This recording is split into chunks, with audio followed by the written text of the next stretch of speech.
I like table tennis. I love table tennis. I played table tennis actively in 1992, 93, 94, 95.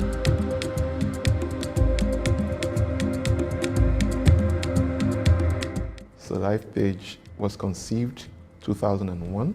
I was working in the bookstore at the time. That was where I picked my passion for reading and all of those things. And it was there I started scribbling thoughts and inspirations I was getting. That document is still in a file till date. At the time, it wasn't Lifepage, that was the name. It was Pages of Life. So it was as I thought about and ruminated on Pages of Life. By the time you say Pages of Life Limited, rapture may have taken place. So 2008, a few months after I got married, I called a few friends together who were my colleagues at work where I was working at the time. I was working in an investment banking firm. We went to stockbroking, portfolio management, funds management, investment advice. We were doing a whole lot of those things then. I built a team at the time. Two of these guys were part of those teams. I had several others that were also as close to me, but I called them together. At the time also, that organization where we worked, it was the model, the business model of that company was a company within the company. I was, for the most part of that experience, was an entrepreneurial employee. In other words, I was responsible for the profit of my division. So if I didn't produce, if I didn't generate the profits, I would go hungry. So, and also, that was where I learned, that was where I developed owned my leadership skill, literally. So I called these gentlemen together. The initial idea was that we're going to register our own company as a company within that company. That was the idea. So even though the company was originally conceived, I thought that this would be a good place to fully express all that I had. And then in that organization, the company used to do a lot of rewards, a lot of empowerment and all of those things. So I envisioned that we can carry that on with this company, Lifepage.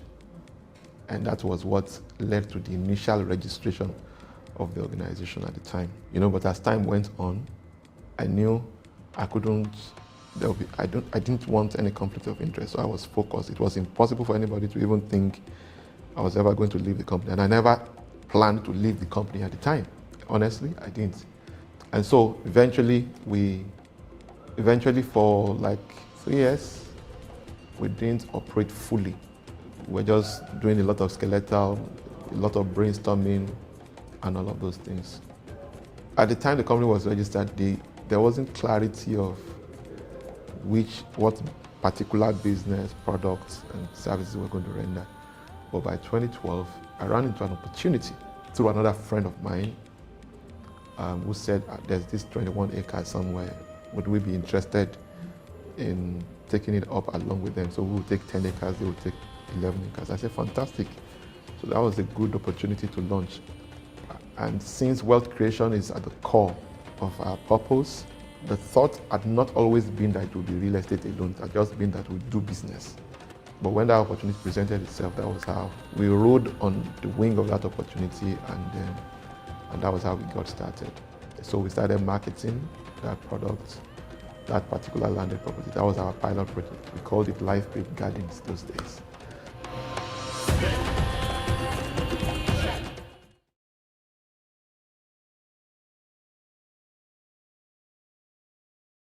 I like table tennis. I love table tennis. I played table tennis actively in 1992, 93, 94, 95.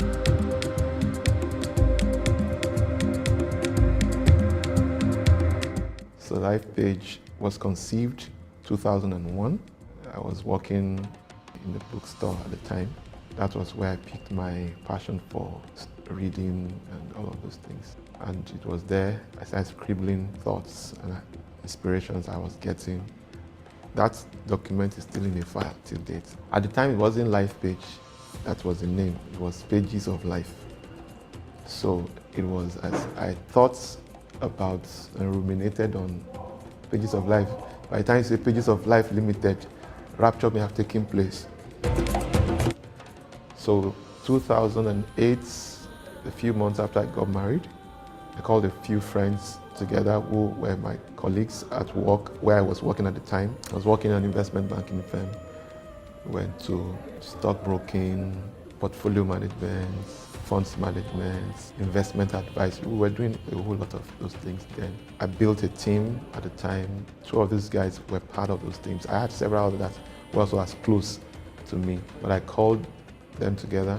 At the time also, that organization where we worked, it was the model, the business model of that company was a company within the company. I was, for the most part of that experience, was an entrepreneurial employee. In other words, I was responsible for the profit of my division. So if I didn't produce, if I didn't generate the profits, I would go hungry. So, and also, that was where I learned, that was where I developed owned my leadership skill, literally.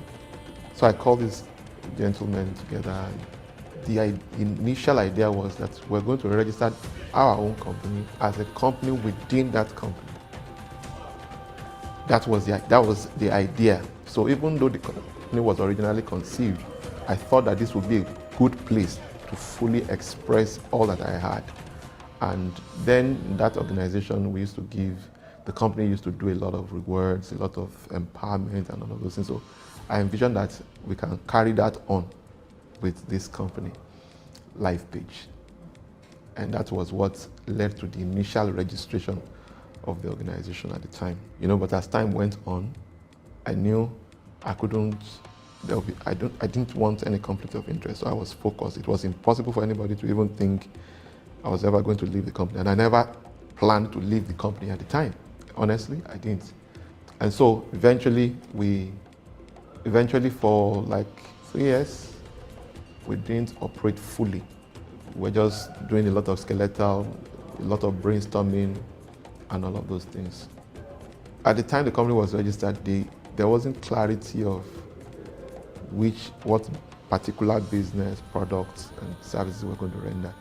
But by 2012, I ran into an opportunity through another friend of mine who said, there's this 21 acres somewhere. Would we be interested in taking it up along with them? So we will take 10 acres, they will take 11 acres. I said, fantastic. So that was a good opportunity to launch. And since wealth creation is at the core of our purpose, the thought had not always been that it would be real estate alone. It had just been that we do business. But when that opportunity presented itself, that was how we rode on the wing of that opportunity, and that was how we got started. So we started marketing that product, that particular landed property. That was our pilot project. We called it Lifepage Gardens those days.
I like table tennis. I love table tennis. I played table tennis actively in 1992, 93, 94, 95.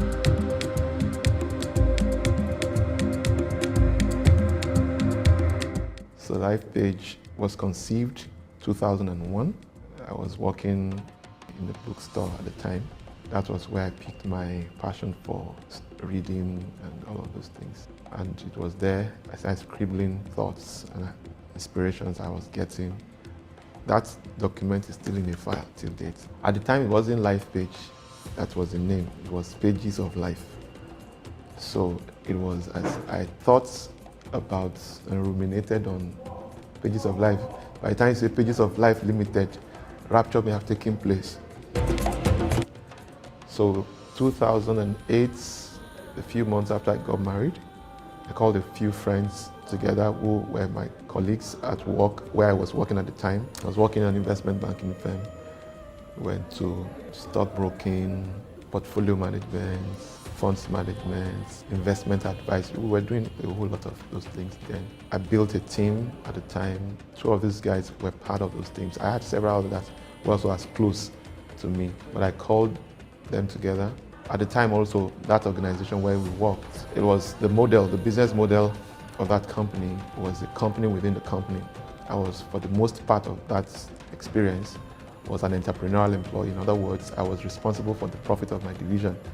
So if I didn't produce, if I didn't generate profits, I would go hungry. So, and also, that was where I learned, that was where I developed owned my leadership skill, literally. So I called these gentlemen together. The initial idea was that we're going to register our own company as a company within that company. That was the idea. So even though the company was originally conceived, I thought that this would be a good place to fully express all that I had. And then in that organization, the company used to do a lot of rewards, a lot of empowerment and all of those things. So I envisioned that we can carry that on with this company, Lifepage. And that was what led to the initial registration of the organization at the time. But as time went on, I knew I couldn't, I didn't want any conflict of interest, so I was focused. It was impossible for anybody to even think I was ever going to leave the company. And I never planned to leave the company at the time. Honestly, I didn't. And so eventually for like 3 years, we didn't operate fully. We were just doing a lot of skeletal, a lot of brainstorming, and all of those things. At the time the company was registered, there wasn't clarity of what particular business, products, and services we were going to render. But by 2012, I ran into an opportunity through another friend of mine who said, there's this 21 acres somewhere. Would we be interested in taking it up along with them? So we would take 10 acres, they would take 11 acres. I said, fantastic. So that was a good opportunity to launch.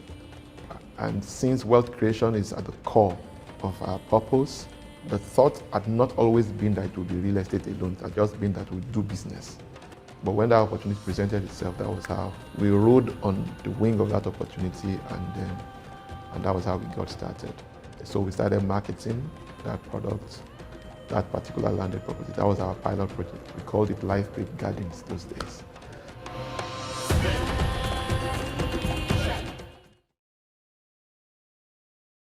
Hello, everyone. Welcome to Mega Housing Summit Week 2. You're welcome. Please let us know where you're joining from. My name is Oladipo Clement. Tell us where you're joining from, your name and the city you're joining from. You are in for a big time today. It's going to be hot. And if you know anyone you genuinely care about, tell them to tell someone else they genuinely care about to join us right away. We are live. So please type in the chat room where you're joining us from, your name, and then where you are joining us from. Also, we would love to know your expectations. Today we have double dose. It's double dose each week. Last week was off the hook. This week, tonight is going to be at another level. And I hope you are bracing up. I hope you're fastening your seatbelt. It will be nice. You have your notebook, you have your biros. I want you to get if you need to get water, get, everything, and avoid every form of distraction. All right. So get ready for great and generational impact. It is not great meetings that make great people, it is great decisions. So you need to begin to document decisions you'll be taking out of this meeting today. So tell us where you're joining from, tell us your name, and then of course, I can see a lot of people all the way from Port Harcourt, Abuja, Ogun State, UAE. Wow, this is incredible. This is incredible. As you all know, it's a global event, and we are so excited that today is something else altogether. And so I see Paul all the way from Benin City. I see Oni Jacob from Bagada. I see in-game currency all the way from Yanopaja. I see Oluwabi from Abuja. I see you. I see all of you. I can see all of you. I see more people are joining in tonight. You know, you just can't afford to be absent. You don't want to be told, you don't want to be told what will happen tonight, because we're going to be receiving downloads of secrets, download of insights. If you understand the secret of champions, then you can reproduce, you can replicate their results. And that's essentially what we're going to be getting from today's session. And some of us have played the wrong way, and that's why we kept losing. But after tonight's sessions, I can almost guarantee you will be armed with relevant information to make quality and informed decision. And so I want to specially welcome you. My name is Oladipo Clemens, and I'm currently the CEO of Lifepage, a real estate company. We've been in business now for 11 years plus, counting full-time. Let me just give you a little backdrop to Mega Housing Summit. Why Mega Housing Summit? Now, as an offshoot of our vision to develop 1 million homes across Africa, we thought it wise in 2019 to begin to create a platform where we'll educate the public globally, Nigerians at home and Nigerians abroad, on exactly the opportunities and things to avoid and all of those things. And that was why we created the Mega Housing Summit. The ultimate goal is to help us fulfill the 1 million homes agenda. And we bring in experts, people who are experts in the industry, who have not only theoretical insight, but practical insight. They've touched it, they've handled it, they've not only seen it, but they've also handled it. Those are the kinds of people we keep bringing year in, year out. And 2019 was the maiden edition. We had a virtual edition in 2021. Because of COVID, we didn't host it in 2020. And 2022, we didn't hold it at all. And here we are in 2023. And so I want to specially welcome you. You are in for a big time. So get ready for what we will be hearing today. So our special guest today, two of the speakers today is Francis Ajilore. He's an executive director of sales and marketing in Lifepage, and he's got loads and loads of experience. And those who know him as a sales machine, right? And then we've got the phenomenal Dr. Stephen Akintayo. This guy, I have known him for years, and this transition, his evolution is also very, very, very inspiring, and we'll be learning from both of them. So I hand over to the next. Let's see the next video.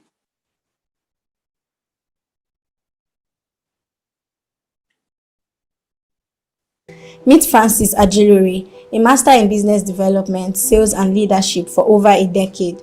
With a dynamic track record, Francis Ajilore stands as a true luminary in the realms of business development, sales expertise, and leadership acumen. His journey has been nothing short of remarkable, consistently delivering exceptional results across product creation, marketing, sales strategies, and visionary leadership. Presently donning the role of executive director at Lifepage, Francis Ajilore's influence extends even further. As a visionary entrepreneur, he has successfully birthed and nurtured several thriving enterprises, including Talibricks, AFS Advantage, and Gold Vibes. These ventures collectively traverse the diverse domains of real estate, hospitality, sports management, and media, showcasing his remarkable versatility. He has to his credit a published book titled Make the Most of It.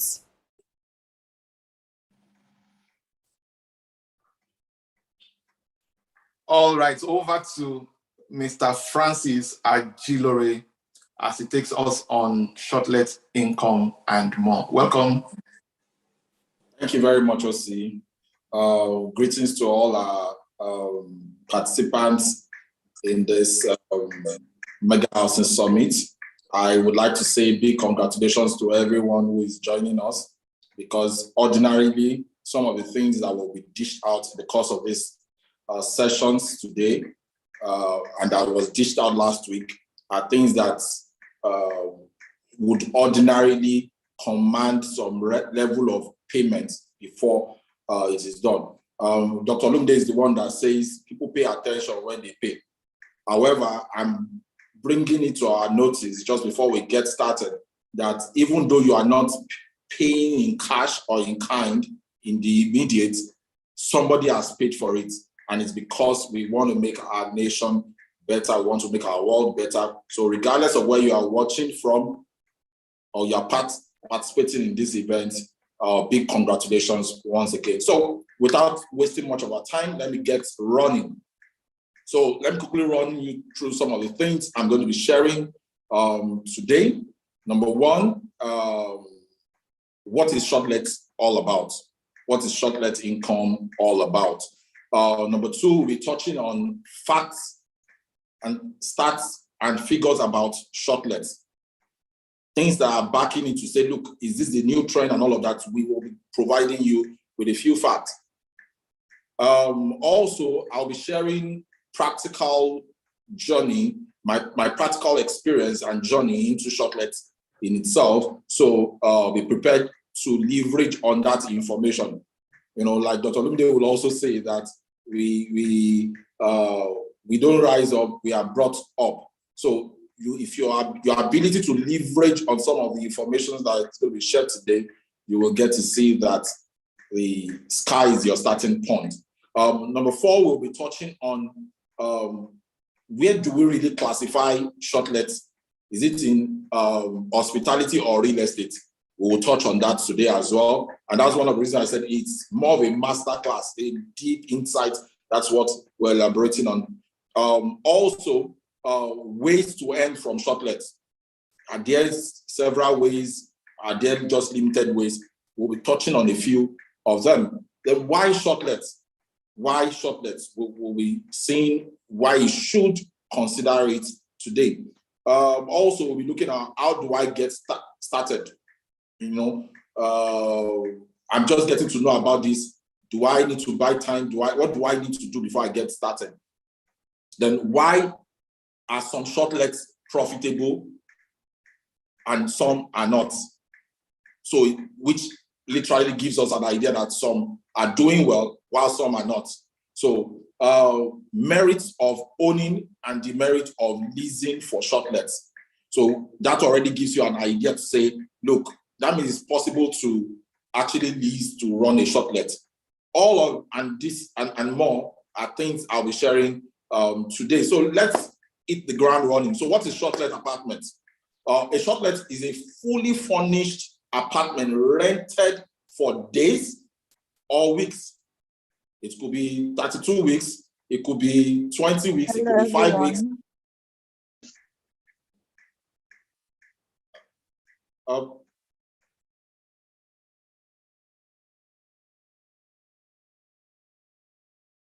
Go on, please. Go on, please.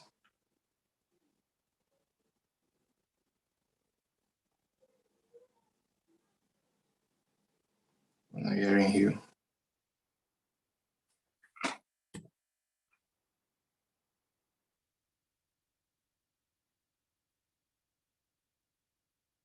Please, you are muted. Can you unmute, please?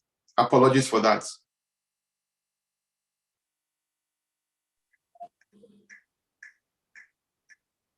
So before you proceed, it appears you have another device on, so there's a form of echo. Can you switch off any other device? I don't have any other device on, please. There seems to be an echo. It's faint, but there seems to be an echo at your background.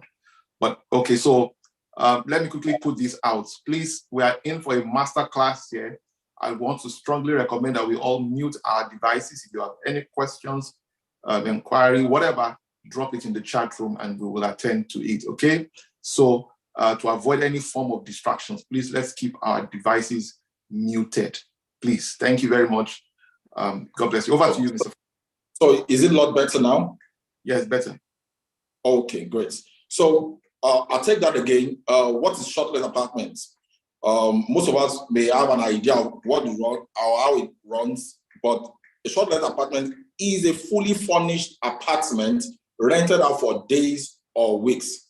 So it is different from the conventional rental system that is obtainable in Africa, or let me be more precise, Nigeria, since we have a global audience. So so Shortlet is something that's been running for years, and the rental system in some advanced or developed country allows people to pay on weekly basis or monthly basis, as the case may be. However, in the case of Shortlet apartment, in the context of Nigeria and context of most African countries, is a fully furnished apartment rented out for days or weeks. So, like I rolled out the content and the line of thoughts that we'll be running through today. So facts and stats about Shortlet. From Forbes, I got to find out that more than about 30% increase or source of revenue comes from Shortlet income than the conventional rents or long lease arrangements. So that in itself tells you that, okay, so if I'm tilting towards more seeing Shortlet as a real estate venture, then 30% on the average growth is something that should strike my attention. So number two fact is from Business Day in April 2021, if I'm not mistaken. It's predicted that Shortlet income was, there's this contention between, when you look at it from the hospitality sector, there's this contention between the conventional hotel and Shortlet, what have you. So who is taking bigger share and all of that? So prior to 2021, hotels, or prior to COVID, hotels were more rampant in Nigeria. But after COVID and in the prior to 2021, the margin was about 54 to about 40 something thereabout ratio.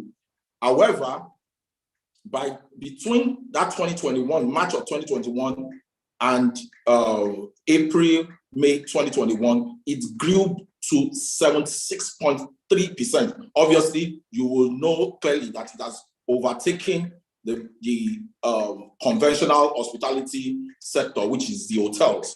So that is another fact that tells you that, look, there's a direction, there's something happening within the Shortlet space that if you pay attention to, you will have your own fair share of the cake. So the next thing to it is, since I knew that this Shortlet thing had always happened in other parts of the world prior to Nigeria, and people were, crawling into it bit by bit, I just didn't want to explore or just bump into that industry. I had to do a bit of research, and my journey into Shortlet began in 2019 when I had to do a family vacation, myself and my wife, I think just myself and my wife, and we did a tour of Europe, and I deliberately had to, combine my stay in hotels and apartments. So just to have an idea of, okay, what is the advantage an hotel will have? What is the advantage of Shortlet? How is it run on a global scale? How do we play in this space when this idea is, brought or executed in Nigeria? So those were thoughts that were running through my head. And so in as much as it was vacation, I converted that vacation into becoming an investment. I turned it into becoming an investment. So taking it further, 2020, that tour continued to Dubai. And so I'd seen what hotels look like. I'd seen what Shortlet apartment look like. But in Dubai, I had the opportunity to see what we call hotel apartments, where you have an experience of an hotel, but you also have the comfort of a Shortlet. And that gave me deeper insight to how to run it. By the time it was 2020, in the course of July 2020, we started our project in Ogba, known as Orange Apartments.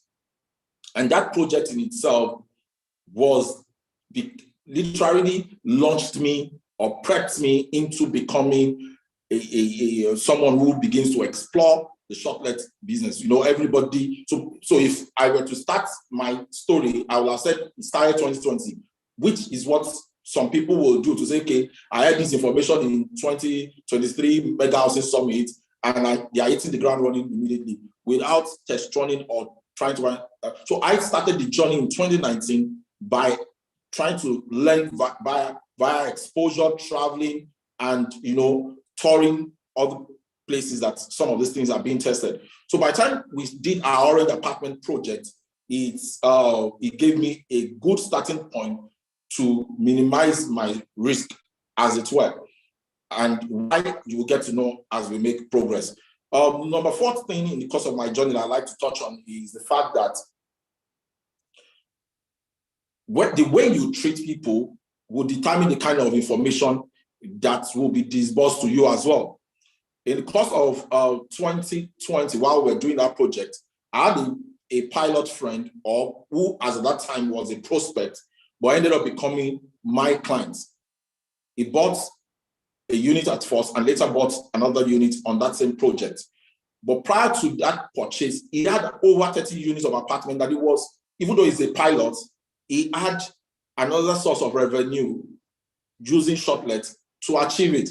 He had over 30 units as at 2021 when he bought 2 extra units from me. I'm sure by now that portfolio will have increased. And by the time he told me the kind of revenue in both Naira and in Forex, I knew it was something I needed to learn.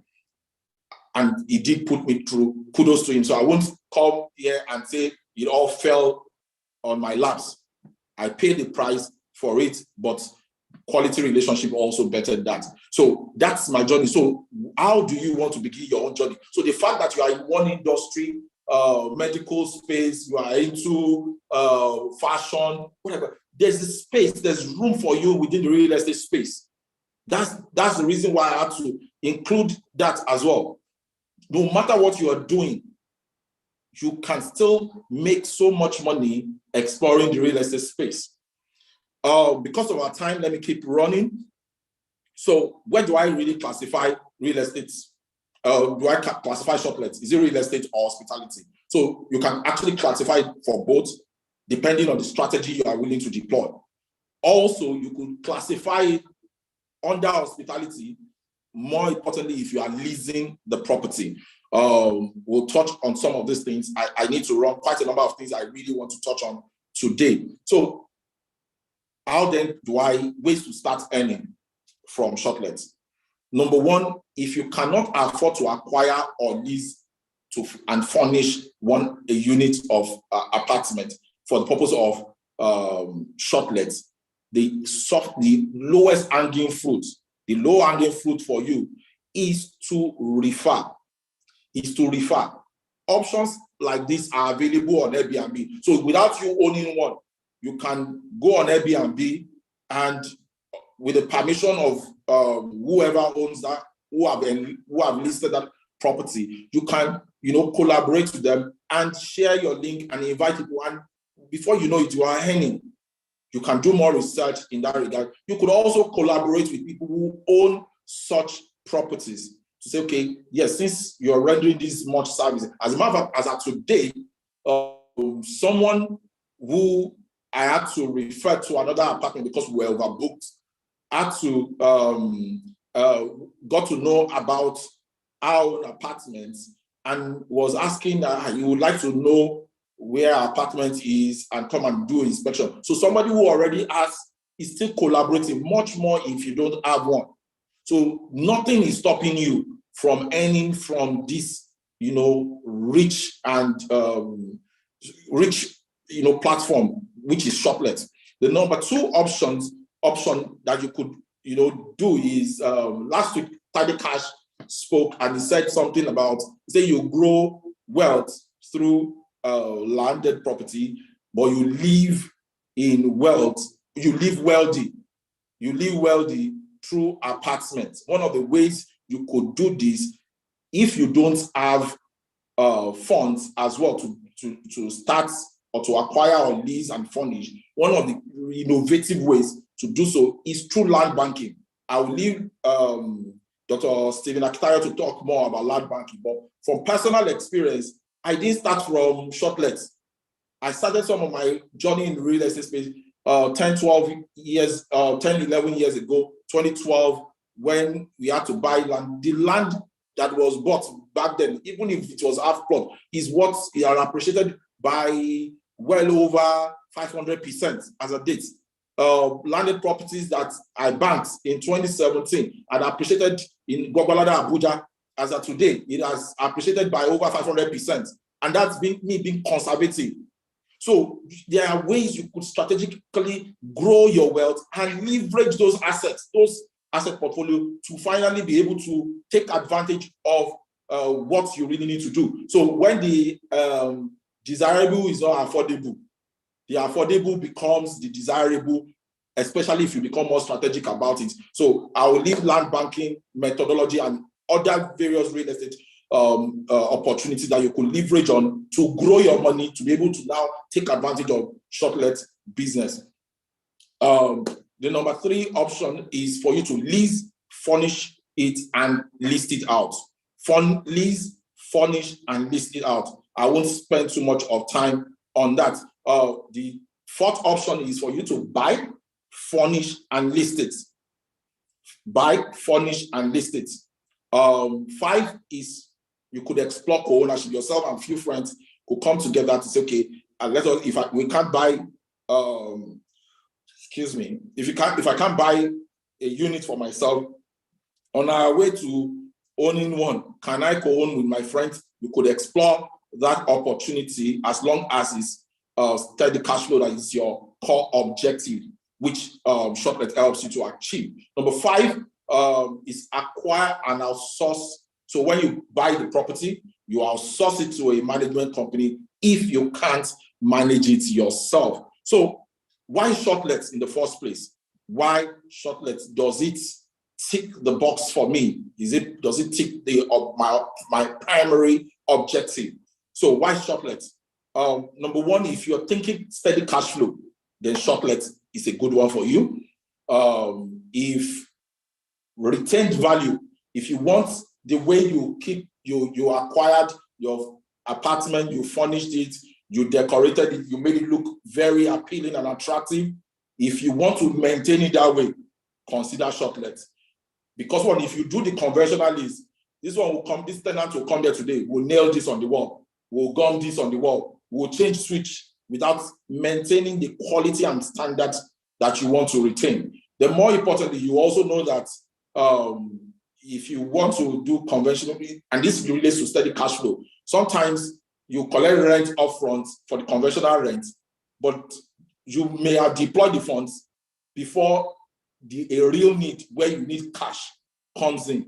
And when you need something and you can't afford it, then you are broke. But one of the ways to mitigate against being broke, to be liquid when you need it without losing value. If you keep cash in the bank, you could be losing value. But if you retain it in properties like Shortlet, it gives you prevailing cash that is relevant per time. If you understand it, you understand it. So the next thing why you should consider Shortlet, lesser running cost. And this is doing a comparative analysis with running an hotel. So not with conventional lease. For conventional lease or rent, you don't need to furnish, you don't need to do quite a number of things. So that is not a point of concern for you. So, but in comparative analysis with hotels, it is cheaper to run Shortlet. So you don't practically clean every day. which means you don't need permanent staffs, depending on the numbers of apartments that you have. Also, cases where you consume so much power. In most of our apartments, we create alternative inverters and all of this. So when power is even off, people just still get to enjoy power without you incurring cost. And all of this impacts greatly on your profits at the end of it all. So preference and recent trends. We proved it via stats earlier on that the margin over 30% growth in conventional rent. And we've also seen that it has grown from about just 54% to about 76% stake in the market. So in the share in the market for Shortlet has grown from just being below 50% to becoming 54%, and now well over 75, 76% currently. So recent trend and preferences. People prefer to feel at home when they are not even at home. They can save costs in terms of even renting or leasing Shortlet apartment. They can cook as against buying expensive meal. So flexibility is one of the reasons why they consider it so. And so rather than creating a product that is not in need, why don't you just follow the demand? Why don't you follow the trend? Why don't you follow the tide as against creating or reinventing the wheel? So, which is one of the reasons why you should consider Shortlet. Lastly, access to foreign exchange. This is one of the game changer for me as a person. I have enjoyed, I've benefited from this a great deal. So when people are busy changing naira to dollar, I'm one of people, obviously, quite a number of people who know about this secret, leverage on information like this. And instead of repatriating my funds, sometimes I use it to take advantage of bigger opportunities on a global scale. So don't forget, if you have young children, they will grow old someday. You possibly want to train them abroad. You would need something to fund those portfolio. So, so the next thing I'd like to touch on is why some shortlets are profitable and some are not. So right knowledge. So some of us are privileged to get some information here, and you just say, yes, with what Mr. Francis said, with what TFA said, I am good to go. Is it half-baked knowledge? Is it right knowledge? And sometimes it is being said that half knowledge is, no knowledge is even better than half knowledge. So get the right and full knowledge before you explore the space. And like Dr. Lumide will also say again that counseling is free, even though this, what we are sharing here, is much more than being free, but consultancy come at a fee. A company and will be willing to assist. Most of these things, we provide these services for free to people, consultation services for free for people who buy products from us. So those are benefits of buying from us. We will dish you with buffet of how you can run your own Shortlet business without running at a loss. So location is also very, very, very critical. I'll just touch on all of these things because of our time. Location is very critical. You can't undermine the relevance of location. So, and let me just quickly say this. So sometimes people will ask, the way the Shortlet thing is increasing and increasing, I hope it won't crash. Has it crashed in those Western world that it started long before it started here? Two is the fact that it's not all locations that are still suitable for this. So there are locations that will still be just suitable for conventional rent and lease. So the location dichotomy here helps us address those concerns. So the other thing I would quickly touch on is amenities. Amenities is also one thing that makes some people profit from it and some don't profit from it. Also, facility maintenance. This is very, very critical. You know, it's good to talk about the positive side. I've shared a bit of positive side, but I've also had my fair share of the negative side, where I've had to refund about $1,000 to Airbnb, all because a guest that checked in had complaints, and the complaints were valid. And I had to, you know, regardless of the fact that I followed up on the clients, that look, I don't joke with my customers or this and that, but yet the person didn't do all that needed to be done, even though she assured me that I had to fire the person. because I won't compromise facility maintenance. So these are the things that make people profit and some don't profit. As we begin to round up, so what are the merits and demerits of owning or leasing a property for short-let purposes? So as I said, that you would certainly know where this fits and where the other fits. Startup cost is relatively lower if leasing. So if you are considering to lease and you feel, okay, all I have is 10 million naira, this and that. So startup cost is relatively cheaper for you. You can hit the ground running. You can hit the ground running. Number two is, like I said, you decide which one fits for you, as the case may be. So if your contract with your as a lessor or whoever is leasing the property does not protect you adequately, the goalpost could be changed for you.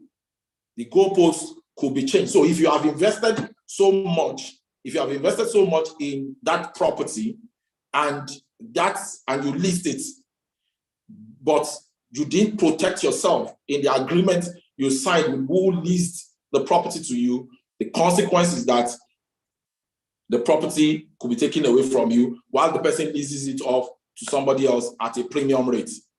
And unfortunately, that could be happening when you're about hitting the peak of such, when the shortlet is about to, get into the era of boom, where people are beginning to know you, you have built the reputation, you have built the credibility. So these are, obviously, as I've explained, you will know that those is a disadvantage to whoever is leasing for shortlet purposes. So the owner of the property could use you to also learn. So after saying that, okay, Madam Joy has from 2 units, he leased the other property again. He has almost leased all the property on the streets. He could use you to learn and then say, yes, it is time to now explore the same business. So it's just like someone who starts up a school in a leased property, grown the population of his school, gotten more people who are keenly interested and never secured a property of his or her own within that neighborhood. It's just a matter of time. The owner of the property will someday take it, and all the market has been built for years can be lost within the twinkle of an eye. So lastly, on merit and demerit, if you acquire this property for yourself and your objective changes, let's say it's either the objective changes or maybe the turnover is not commensurate to what you were expecting, because the property is literally maintained the way you possibly acquired and furnished it, you could easily sell at a premium. The property would not have lost its value. If it was the conventional rent, you would still need to do so much renovation before you can sell at a value or at a good value or at a good rate.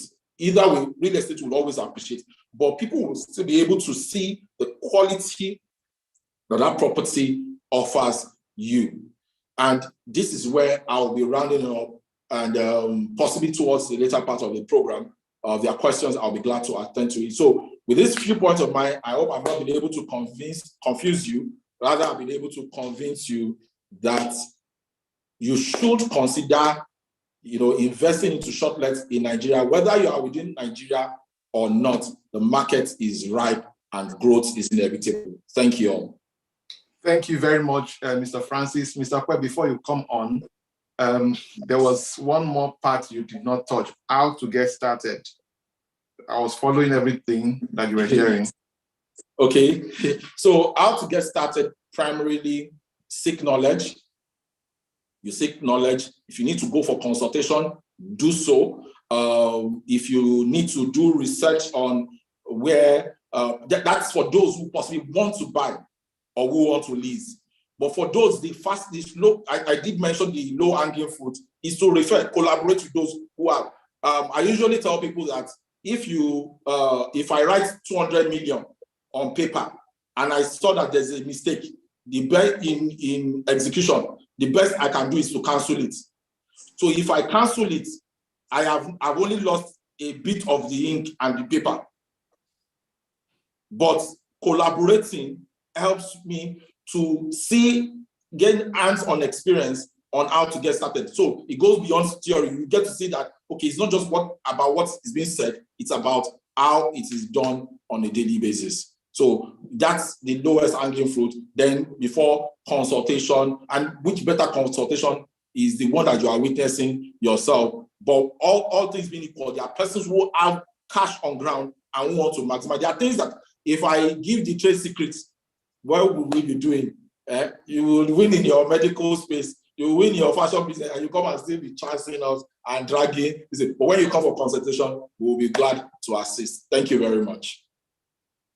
All right, thank you very much. That was extremely powerful. Before Mr. Okpe comes on, just to give you a quick recap of what we just learned. This is very, very powerful. Can we please celebrate give our guest speaker a digital round of applause? That was phenomenal. There was so much he was trying to dish out at the same time. You may need to watch this the replay to get the meat of it.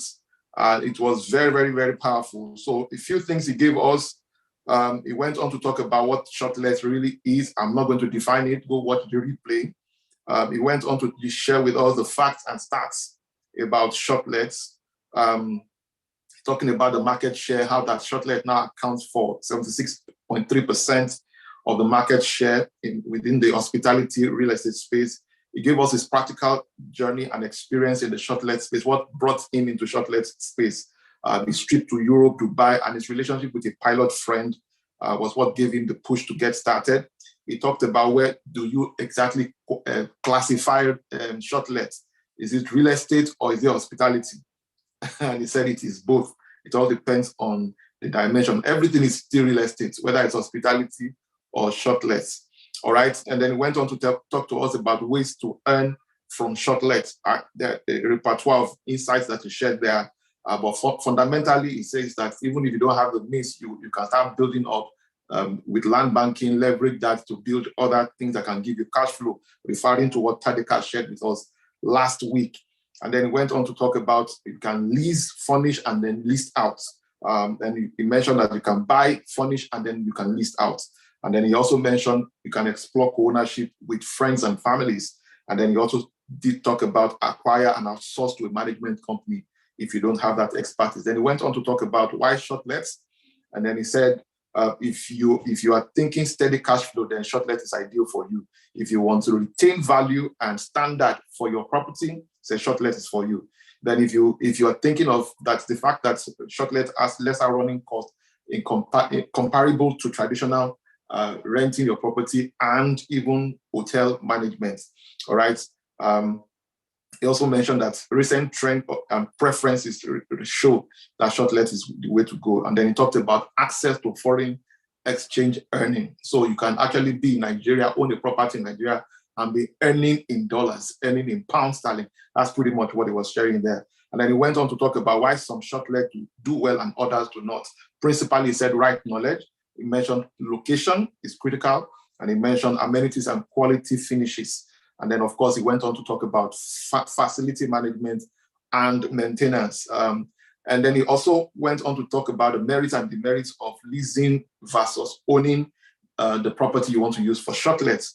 And then he gave us three principal things. Startup cost is relatively low when you are leasing the property. I said, but if your contract is not tight, it's not watertight, and it's not favorable to you, it doesn't protect you, you could lose at the end of the day when the business is about to begin to boom. And then he also went on to say, if you acquire for a property for Shortlet purpose, you could still easily sell that property at a premium because you maintain the property well enough. And then finally, he mentioned that how do I get started? How do you get started? It's a seek knowledge, which is what most of us have come to do here. He also went on to say you can actually collaborate with those who are already in it. And then he said, go for consultation. I think I did a bit of summary. So that's about it. If you missed out on anything, the details, then you need to watch the replay after this. For those of you who may not know, This program is currently being streamed on Enrich TV by Lifepage. That's our YouTube channel as a company. And you want to also go on that YouTube channel and subscribe, right? Because we also drop content in there from time to time. There are loads and loads of content, particularly as it relates to wealth creation, as it relates to real estate, as it relates to housing, home ownership and all of those things. And then we've got loads and loads of podcasts that will be also published on that platform. So you don't want to miss out on any of those opportunities. So take advantage of all of that. So let's welcome Mr. Okpeoluwa as it takes on from here. Wow, what a night. If tonight is starting this way. Thank you very much, Josie. Thank you very much, Mr. Francis. Now we need to add to your title, not just a sales machine. Shortlet cash flow machine. So thank you very much. Thank you very much. That was phenomenal. That was phenomenal. We have to listen to that like 4 or 5 times. So I have great offers for us tonight. Who is ready for my offer? Who is ready for my offer? I mean, this tonight, you can't listen to this and you do not take action. You can't listen to this and you do not take action. So I have an interesting offer for us tonight. But before I come up with that offer, I want us to watch this video.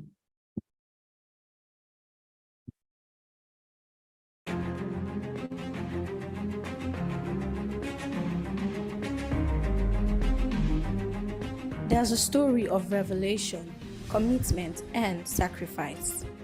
It's the story of Orange Terraces, Millennium Estate, Bagada. We're here to create something magical, a place that speaks quality, taste, and comfort for your well-being. You must be curious about how we're doing it, so join me for a journey. We've assembled a team of industry professionals with extensive expertise in construction to ensure the success of this project. They conducted thorough engineering design and provided recommendations to ensure its integrity. The foundation is supported by a total of 82 piles, each with a depth of 30 meters.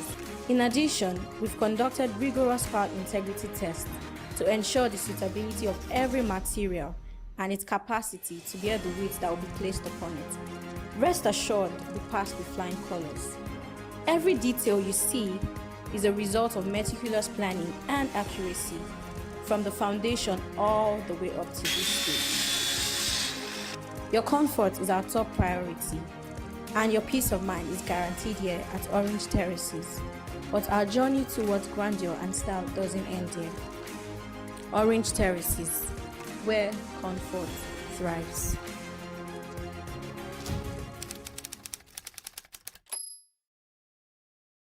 Okay, yes, that is Orange Terraces within Millennium Estate in Bagada. So that is my offer for you tonight.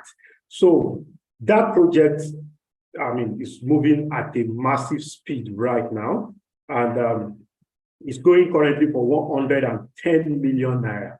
But as a result of this mega housing summit, and this is a project that you can use to cash out.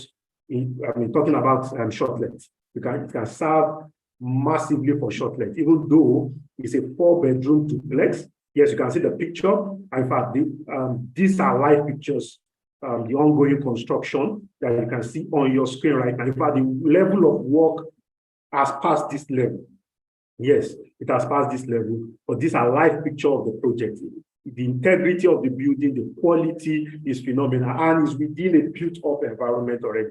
And for those that do not know Bagada, Bagada is so strategic that within 15 to 30 minutes you can get to the island, and within 15 to 30 minutes you can get to the airport. In fact, less than, what am I saying, 30 minutes. That's about 15 minutes to the island, 15 minutes to the airport. That's how strategic that location is. Our first speaker talked about location when it comes to Shortlet. So Bagada is a strategic fit for that, and it's just 100 million naira between today and end of this month. Between today and end of this month, as you can see on the flyer will be dropped in all the groups. So from 110 million, we are removing 10 million naira from it, and 100 million naira 3 months installments that is what is available. So anybody that wants to take advantage of this should plug in, or you have anyone that is interested in this offer,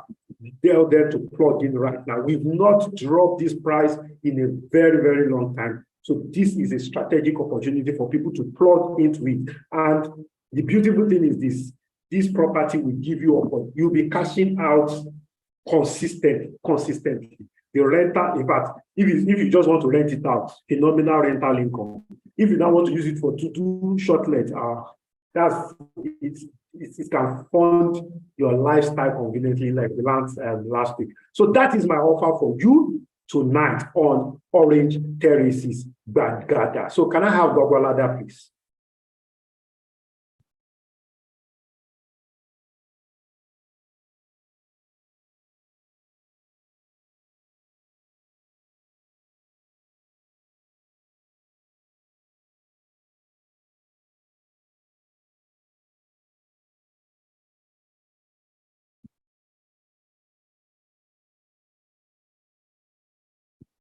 And I know that quite a number of us have questions. If you have any question, you can just go to the chat room, drop your question. We will take time to look at some of the questions, and our shortlet guru will come back and answer them. Okay. Is the video?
In Gwagwalada in Abuja, a few minutes drive from, less than 5 minutes drive from the passport office, from the secretariat, state secretariat in Gwagwalada, because we know we have audience from all over, from Lagos, Abuja, from Kano, from outside the country, from US, from UAE. So that is the reason why we are giving you this Gwagwalada offer.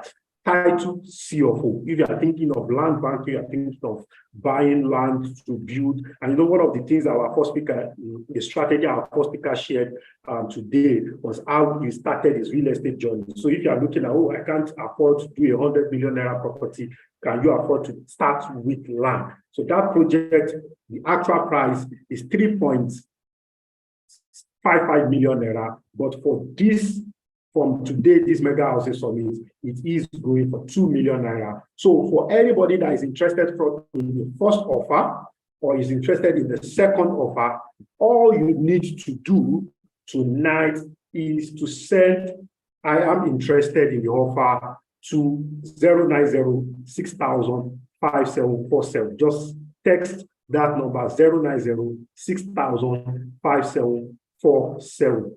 Just send that SMS, or because I'm seeing some people in the chat room are talking about can I bring somebody to come and buy? Of course, you can equally do that. You can refer people. All the details will be given to you.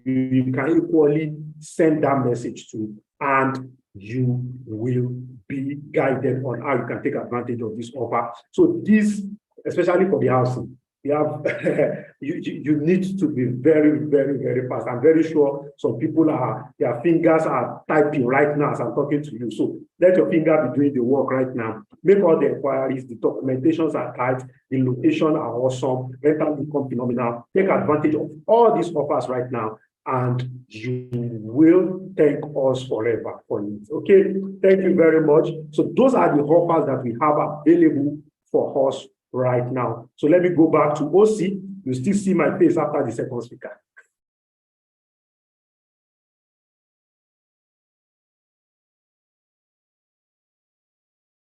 So can we take okay?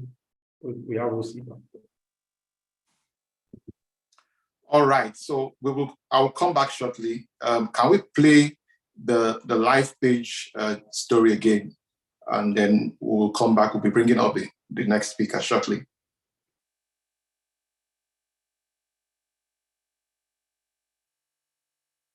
I like table tennis. I love table tennis. I played table tennis actively in 1992, 93, 94, 95.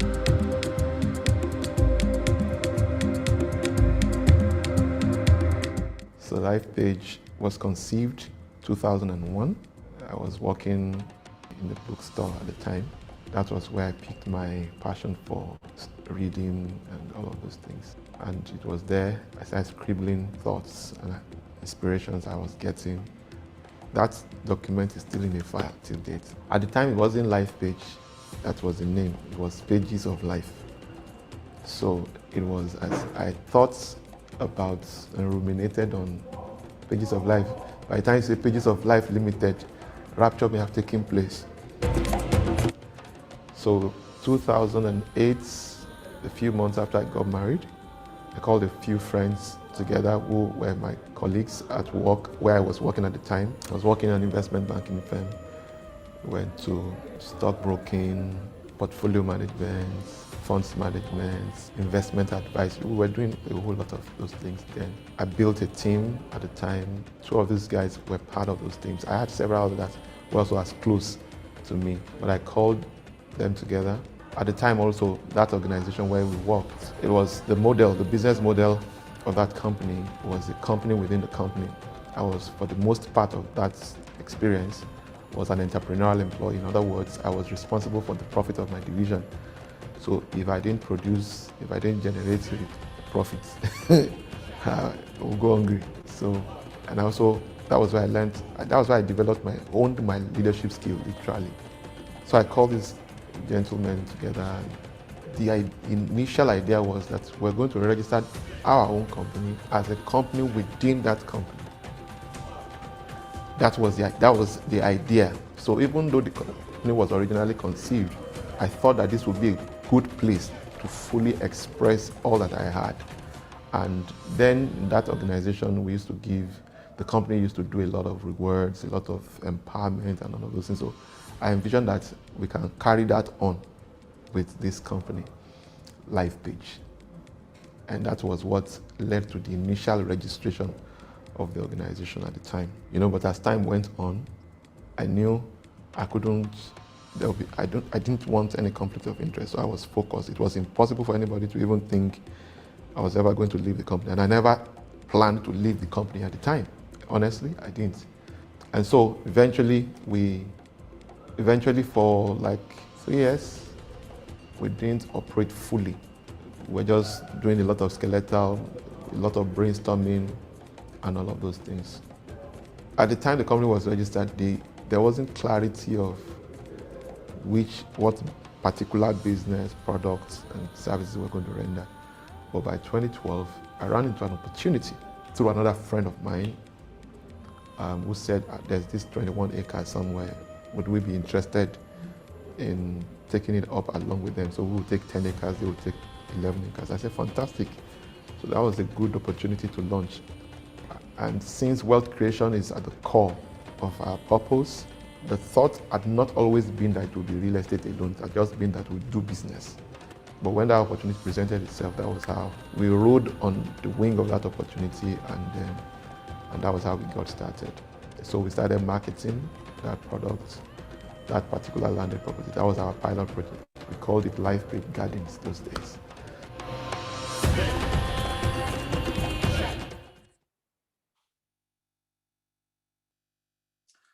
Awesome. So we are in, like I said earlier, we are in for a very, very, very powerful time. Our next and second speaker for tonight is in the building. If you are excited, why not indicate it in the chat room? Dr. Stephen Akintayo is in the building. So we'll be bringing him up shortly. But before we do, let me say a few things. One is that This gentleman, I have known him for at a distance at a point in time. And then I recall the first time I had to invite him was to one of our programs, SBLS those days. I've known him from a distance. And then we invited him again, and then we invited him again at another point in time. I think on one occasion too, he has invited me to come speak to their team. And it's such a great, and the good thing is the evolution. If you knew this man 10 years ago, he himself even talks about his own story. And I'm sure part of his ways of reaching out to us and connecting with his audience is telling his humble beginning.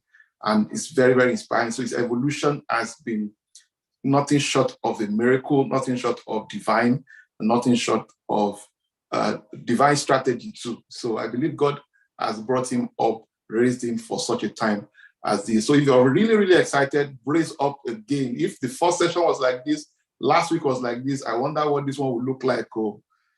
So let's welcome him with the video profile.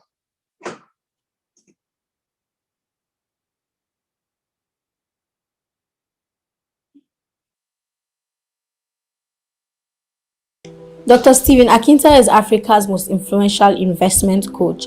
He is a member of Forbes Business Council and a recipient of several prestigious awards, including the Forbes Best of Africa Leading Investment Coach and Real Estate Mogul by Forbes Africa. He is the chairman of GTEX Holding and the founder of Stephen Akintayo Foundation.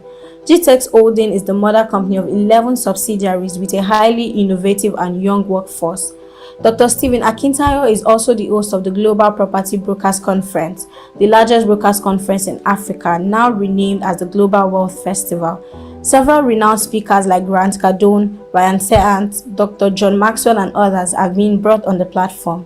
Dr. Akintayo has hosted some of the world's most renowned speakers on his platforms like Robert Kiyosaki, Brian Tracy, Les Brown, Dan Locke, Toby and Tommy Arayomi, Toby Adegboyega, and several others. He is the host of the Investment Chat in a Rolls-Royce, which teaches people on different investment opportunities around the globe. Learning Luxury Show, a show that educates on the benefits of owning luxury and monetizing it. And Big Talk Show, aimed at enlightening youth and the general public on election-related issues in order to build a new Nigeria. He is the host of the Billionaire Habit podcast, Burj Khalifa series in Dubai. Dr. Stephen is also the author of 42 books. His latest are The Billionaire Habits for Pastors, Billionaire Habits for Entrepreneurs.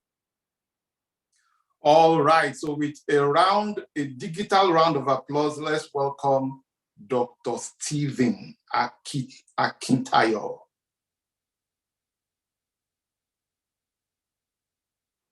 All right, you are still muted, so let's unmute.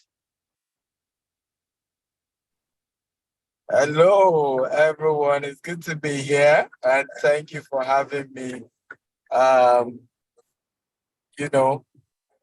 The convener of this event and the chairman of Lifepage is one of those amazing covenant brother. At some point, we both were in our offices were not too far from each other. We used to compare notes. And amazing man with a good heart.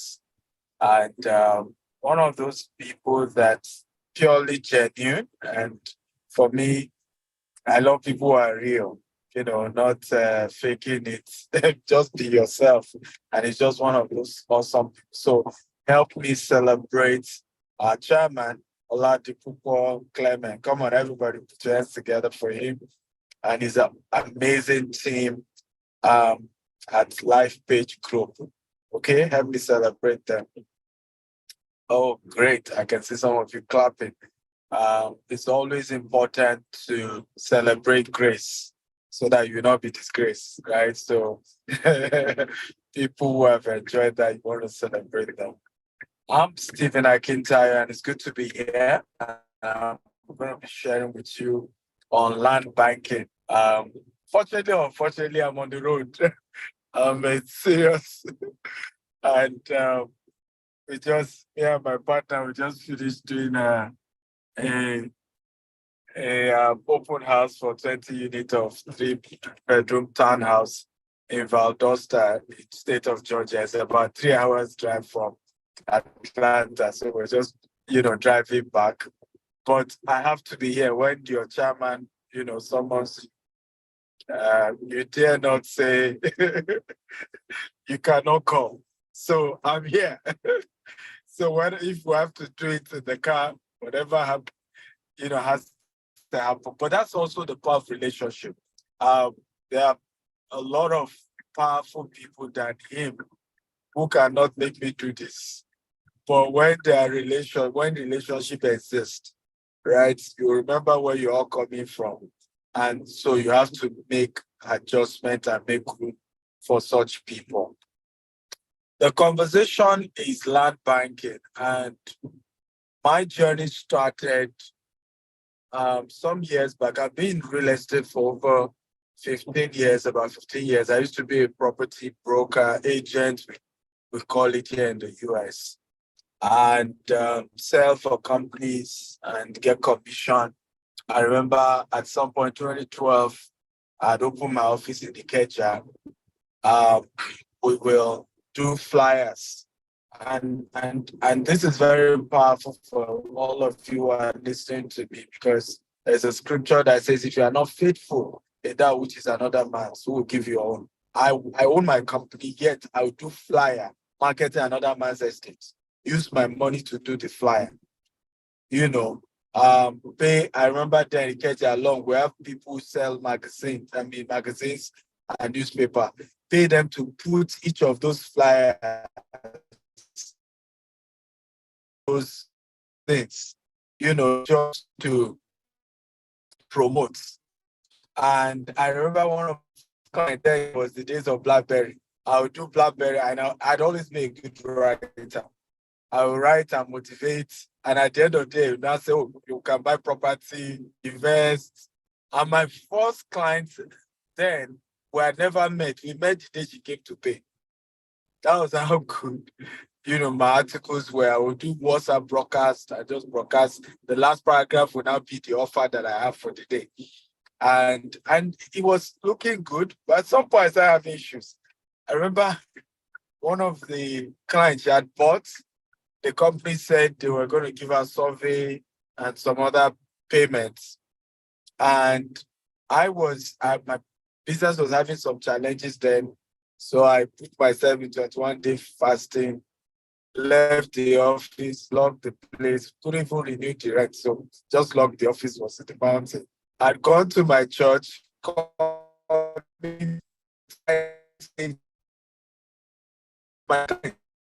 so thinking that it was a coincidence, I didn't know she had tracked me to church. So I told my taxi to wait. I know this person. So stop the car, then walk to her, just excited. As I got close, she held my shirt.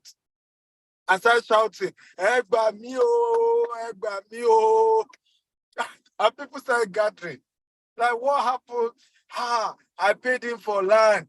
Hey, I've not gotten the land. First of all, you didn't pay me. The money never entered my account. I was representing a company. You sold. True story. And it's important to share this because some of us, we love to enjoy we see us today, the man is global, he has property in Dubai, he has the US, he has the UK, it's all over. And you don't know where we started from. Okay, and what we've been through. And it's important to really clarify those things. So I had gone through all those kind of trouble. Of course, at the end of the day, the woman really got her land. It was just a false alarm. So by the time I eventually became an opportunity to become a developer, I remember even to become a developer, I was running because we're more of digital marketing firm. We're just doing brokerage or agency on the side. But our core business was email, SMS, and all of that. That was the core business. So 2015, I was running a training. And I just told her, I said, very soon I'll become a developer. Just prophesying, and again, I hope you are noting that. Use your mouth to say where you are going and not where you are. Okay? People will mock you. People will tell you are bragging. Use your mouth to say where you are going, not where you are. And after the class, one of the students approached me and said, Mr. Stephen, I know you're a good salesman and you have integrity. I have 250 acres in Ikorodu. I've been struggling to sell. That's even why I came for your training. I will give you 50, right? As you sell, come and pay me. That was how my real estate development journey started. Okay. And 2016, I had the opportunity to come to Silicon Valley. Went to Google campus, Facebook campus. In fact, I'm doing the 7th year. Remember, before and after, if you follow me on social media, you'll have seen it. And it was like the light bulb went off when I went to Google campus. What I saw was apparently looking bigger in terms of where developed locations. Of course, University of Ibadan had many empty land that they didn't develop. But the developed area was bigger than University of Ibadan. And I was like, but these people are tech, it's just technology. Went to Facebook campus. In fact, that was way bigger, over 250 acres. I was working hours and, went to Google campus. It just dawned on me that these tech guys, because, we were bragging that we're pioneer digital marketing, technology, can do websites. So it dawned on me that what we're doing back at home in Nigeria, okay, was just child's play. Because we just brag about owning something virtual. We never had physical substance backing the technology that we had. However, these guys in the US, they had property worth billions. Apple campus, for example, was built with over $5 billion. I was still there last week. I was still in Silicon Valley last week, just to commemorate 7 years ago that I got that light bulb moment. You can call it inspiration. You can call it, depend on your belief system. You can call it the Holy Ghost ministered, whatever. Okay, based on your belief system. But at that point, I got convinced that I needed to take the business serious. However, I had a challenge. And don't worry, I'll still go back into what is land banking and all of that. But I need to inspire a lot of us to understand how this business works. But I had a challenge. My integrity was more important to me. I remember my first meeting with Mr. Clement. Those were the conversations, if he remembers. Like, this is our business. People can just spoil your name over nothing. And I'm particular about the fact that I've worked hard to build a good name. And like they say, a good name is better than silver and gold. So even up till 2018, I was just skeletally doing real estate. I was still a bit digital marketing. 2017, let me put it. But at 2018, I met a young man who was a consultant to another real estate company that I just started. In fact, that one was younger than we were. And he told me, looked at me and said, I know your capacity. If you really take this thing, right, the world will never recover from your exploit. So I remember saying to him again, I said, hey, I'm just careful by name. And he looked at me and said, name one billionaire who does not have a bad name, that did not carry his name for one negative thing. And again, another light bulb moment. So I kept, okay, Dangote. Today, people will say what they want to say, or $10. So it dawned on me that, look, I'm fantasizing about becoming successful, but the people I'm even comparing with, truly, people will carry news about them, whether good or bad. And if you notice, some of you who have studied from 2019, of course, 2020 was a major breakthrough. It was just at that point, it was not even, we are no longer even playing. It was a whole different global acceleration. Now, why am I sharing this with you? Some of you here are investors, and you are scared to invest because of all this, what people will say, what somebody has said. Listen, there is no great decision you are about to make. that somebody does not believe is a wrong decision. You are the one that know where you are going. Every great decision is a risk. Absolutely a big risk. But you have to make up your mind where you are going. Is it worth it? When we started expanding in Dubai, people were shocked. I'm a Christian, right? Going to an Islamic country.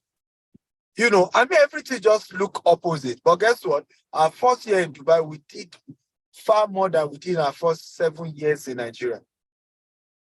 Every great decision is a risk. Some of you are property brokers. But again, you are scared to sell. Because, they will say this, they will say that. Human beings will say what they want to say. And like I told you, if you are not faithful in that which is another man will give you all, guess what has happened to me? In my own business, I had never experienced the kind of shame that I experienced working for another man. I never. But one thing I enjoyed, even my partner here still mentioned it today, is exceptional loyalty from those who work with me. Exceptional. Because I was also loyal. I just share a story of how I was practically being embarrassed for something that they didn't even pay to my account. I was just marketing for them, right? But I eventually benefited from being loyal. Not just that, I also learned the mistake of those companies and improved on it. Coming into real estate, the first time I realized that there was no trust. So what I worked harder on was trust. Last week, Toto DK, who else did the company? Macaroni, we're branding our company in Abuja, one of our products. Today now, Elimpo, Tatafo, right? Why will you be selling property in the US and still need to use Elimpo? Again, I understood the psychology. You see what I'm saying? That I'm dealing with people who do not trust. Okay? So you may not trust that, they actually own that 20 property, right? Okay, we have brought a celebrity you trust, okay, who physically is present. Because I could even be there doing video and say, no, they're just deceiving people. Okay, a celebrity has come. He's showing you the property. That help influence your trust. And that is one of those things that then helped us as a brand, where the trust level is stronger. Because you have to really think it through. Even if somebody is coming to say, those guys are just scamming people, you would think it through and say, but all these celebrities who are constantly identifying with these guys, all of them could not have been, supporting what doesn't make sense. I hope this makes sense at all. Then I also built my own reputation, over 1.5 million followers across social media, such that my name in itself speaks. Having said that, let's go into what is land banking. But before we go into land banking, what is real estate? Real estate is simply, land and every other thing that consists of it. Landed property and every other thing.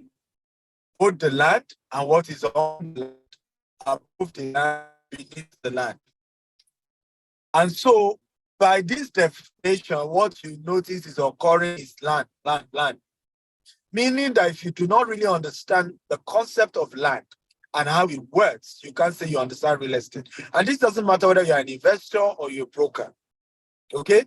You just need to understand that land is the actual real substance that is being, worked on when it comes to real estate.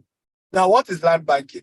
Land banking is the process of land aggregation for the purpose of investment or development. Let me say that again. Land banking is the process of aggregating land for the purpose of development or investment. So simply, land banking means you are buying certain lands in certain key locations, waiting for the value of that property to appreciate because of the unique location it is. Okay? And when it then appreciates, you can sell it off, make your profit, Or you then develop it and build houses on it and sell off those houses or rent out those houses. That's why we said investment or development. Okay, now what types of land do we have? We have 3 types of land. We have what we call undeveloped land. We have what we call pre-developed land. And then what we call developed land. So I want to show you where I am now. I'm going to flip my camera. Let me see if I can flip it. Tell me where we are now. All this, what you are seeing now, is it undeveloped land? Is it pre-developed land or developed land? I want you to be practical. So I want to see you type in the chat box. All these lands you are seeing that we're driving through, undeveloped, pre-developed, or developed, which one? So I can see more of undeveloped. Mr. Clement, your people are very intelligent. These are professionals. Beautiful. So you are very correct. We are driving through an undeveloped land. However, the section we are even driving through is the type you might want to consider to invest. Number one, because it's facing a highway. Because there are certain factors. If the fact that it's undeveloped is just a farmland, it's just an empty bush, does not mean you should buy all empty bush. One advantage this one has is that it is facing a what? An express road. So the potential is even higher. Again, if you are learning type, I'm learning. What other factors do you consider? Because it's not just, like I said, just buying land because they say, oh, land banking. So it's facing a highway. In other words, transportation. And there are 3 ones. You have the airports, you have the rail transportation, and then you have the road transportation. So before buying any land, you want to ask yourself, what's the proximity to source of transportation? And you want to look at different types. Sometimes it may not even be close to road transportation, but it's close to rail. Sometimes it's not close to rail, but it's close to airports. So those factors are considered.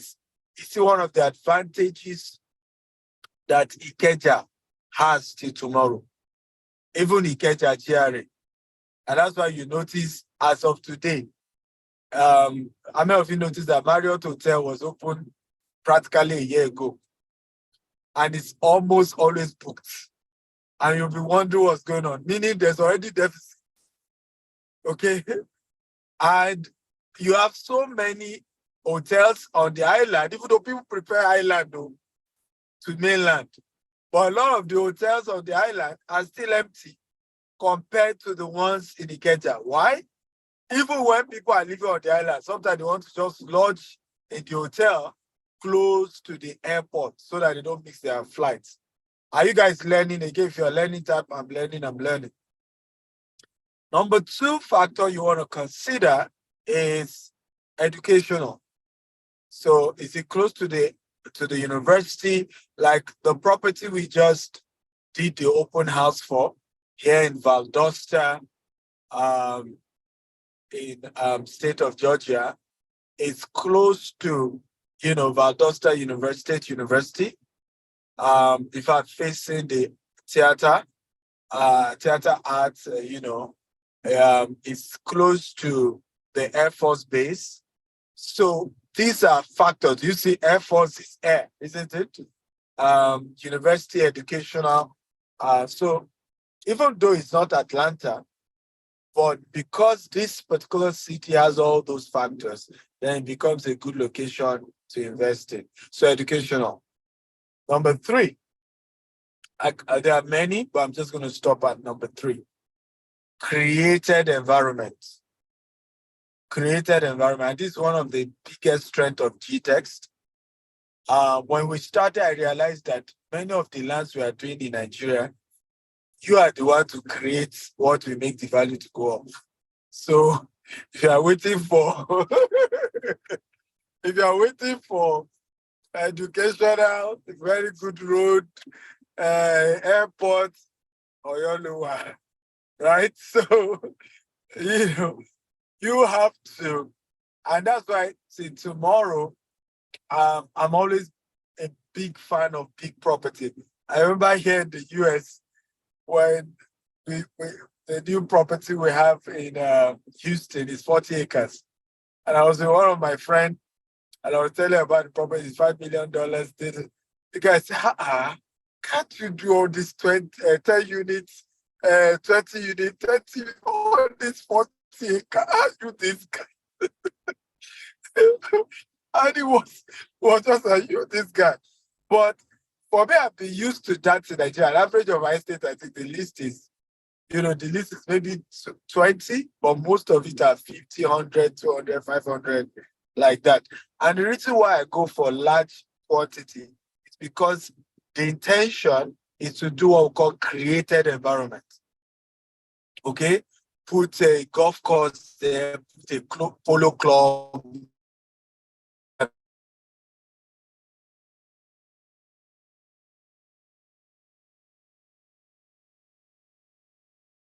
Again, these are some of the ways we are also contributed to the industry, because I tell people when it comes to business, you shouldn't just be interested in your own company succeeding. You should be more interested in the industry succeeding. Things that we brought in is more educational. We're one of those who made this concept of land banking, very available for everybody to just understand how it works. And it has encouraged a lot of people to then go into real estate business in Nigeria. But for me, one of the major things we realized was we saw some of those who had gone ahead of us where they had estates for 10 years, nothing is happening. 15 years, it's just the push as it started, right? So we knew that if we're going to get into the industry, we need to improve on it, right? And so the concept we've had to do now is such that, and by the way, some people have been accusing me, why are you expanding Dubai? Why are you expanding the US? What we're building, our vision is a vision 2035, the immediate vision. We have 12 years to go to do 200 estates in Africa. And it's going to cost us $20 billion. And I can categorically tell you, I can't get that money in Nigeria. So we're having to demonstrate what we're doing in Nigeria, outside of Nigeria, so that we can attract foreign direct investment back to what we're trying to do in Nigeria, because the majority of them will not follow you back. I'll give you a simple story. I've hosted from John Maxwell, Grant Cardone, Robert Kiyosaki, Brian Tracy, all of them. And I remember now wanting to do an event in Dubai. So, but it's a fiscal event. I wanted all of them. They were all excited to come. Something happened. I just said, let me change the venue. Let's do Nigeria. Every one of them declined. Just to even come and speak and go out, all of them declined. That's how difficult it is. And this is all you will pay to come and speak. How much more people you are convincing to come and put money? But if you are replicating what you're trying to do back in Africa, they will judge you based on what they've seen you do, right? And that convince them to say, okay, well, I'm not still ready to follow you back to your Nigeria before they kidnap me, but I know your properties here in America or in Dubai. I can come and hold you people, right? But I will go ahead and invest with you people. So ultimately, and this is very important, many of the created environments we are promising in our estates, many of them we cannot afford to use the money you are paying for land to do those things. And this is, Mr. Clement will bear witness, a lot of people need to respect developers in Africa because you don't know what we go through. All this cover you people are paying for land, that you think that's what, we have an estate now in, two estates actually, one in Ibejuleki, Jasper Estate, then the same Jasper Estate in Abuja. The Ibejuleki one, we're already at a loss of 1 billion naira on that property. Because, and in our own case, we tried to do like premium. We only sold 23 units, 23 plots. We're first round. We did interlocking for the entire neighborhood, right? Now we have provided solar street lights. We've done this, we've done that. The one in Abuja, we're at a loss of over 300 million. Okay? So you and everyone who bought land and those who are now keying into housing, you are benefiting the same. So some of them, when we started selling the land, they were going for, this Jasper was going for 6.5 million. Now it's going for 50 million. Okay? You should love me. If you're one of those who bought the land, the one in Abuja side with 4 million, now it's going for 30 million. So the reality of land banking, and I hope, and this is the same thing Landway is doing. I've seen a lot of the projects that Mr. Clement is doing fantastic work. The reality is that it is not all this small money, and he's even more. He still does all this. Come and pay 1 million. Come and invest. For me, without apology. Okay, if you don't have $50,000, don't even call our office. We don't have anything that's small, and that's for Nigeria. If you want to do anything outside of Nigeria, if you don't have at least $300,000, don't call our office. Don't waste your time. You can, of course, become a broker and all of those things. No wahala, but let's just be as honest, and we don't have apology for that. If you want something of value, you must be willing to pay values. Mr. Clement that does affordable housing, we're trying to help the poor. Good luck. And I respect him for his ministry. That's his own ministry. I have held on to my own to my own ministry. I hope you guys have learned something today. I think that's my time. I'm going to stop there. I can take questions. God bless you. Thank you for having me.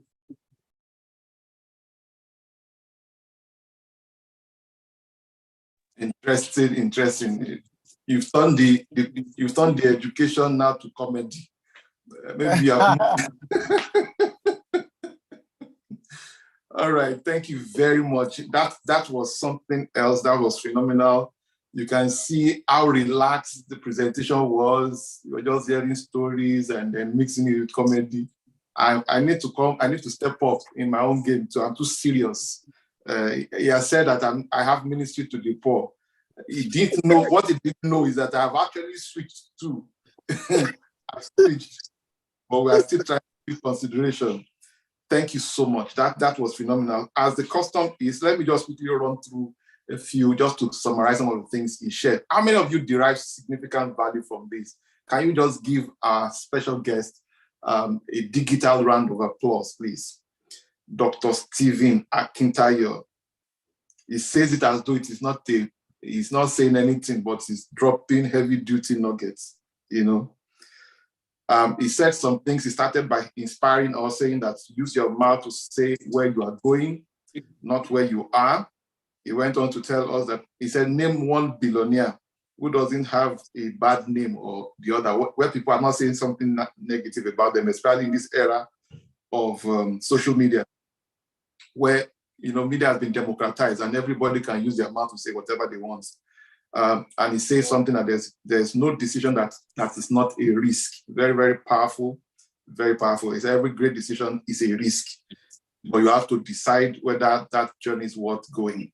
And then he said he noticed that trust was scarce before he came into the industry, even when he started in the industry, and he decided to begin to build around that. Then he went on into the topic of the day by talking about what real estate is. And he said, real estate is land and everything else above and beneath the land. He said land is the actual real substance and not everything else. Okay, so he spoke about his story, his journey to Silicon Valley. He talked about how that even though they are tech companies, they have heavy duty investment, and that those things created a light bulb moment for him. He went on to talk about land banking and saying land banking is the process of land aggregation for the purpose of investment or development, okay? And then talked about 3 types of land, undeveloped, pre-developed, developed. I know if he had more time, he will go into the pre-developed, he will go into developed, but we didn't go into that, and because of our time. But he switched his cameras to show us, and then asked how many of us think, what type of land is this? And many of us said it's undeveloped, and clearly it was an undeveloped land. There are several undeveloped land, and then he went on to factors to consider when land banking. He did mention that not all undeveloped land is worth buying, but if it has these following factors, he mentioned 3. He said there are several of them, but he mentioned 3. Number 1, he mentioned location. If it is facing a highway like the one he showed us, highway, that is land transportation, or railway, or shares proximity with airports, he said go for it for land banking. And then he talked about educational factors too, that if how close it is to the university, college, and all of those things. Those are pointers to the city development. Then he went on to talk about created environment, and he gave his example that if you are in Nigeria, in particular in Africa, there are many things that this our kobo contribution can never ever create, and that it has informed the strategy for him to go international and then repatriate funds to come and create those type of environment. And he gave us examples of some of the estates they've already launched, that at the time they launched it, you know, they sold it at a very ridiculous amount, and those properties are now worth a lot more. And he expressed some of the losses they've even incurred, but it's been to the benefit of the subscribers. And I think that was where we stopped. So we're going to be taking a bit of questions after this next session. So I hand over to Mr. Okpe. So please, media team, please be on standby. Let's take that. And if you have any questions, please feel free to drop your questions. We'll be taking those questions from our first and second speaker after this. Thank you very much.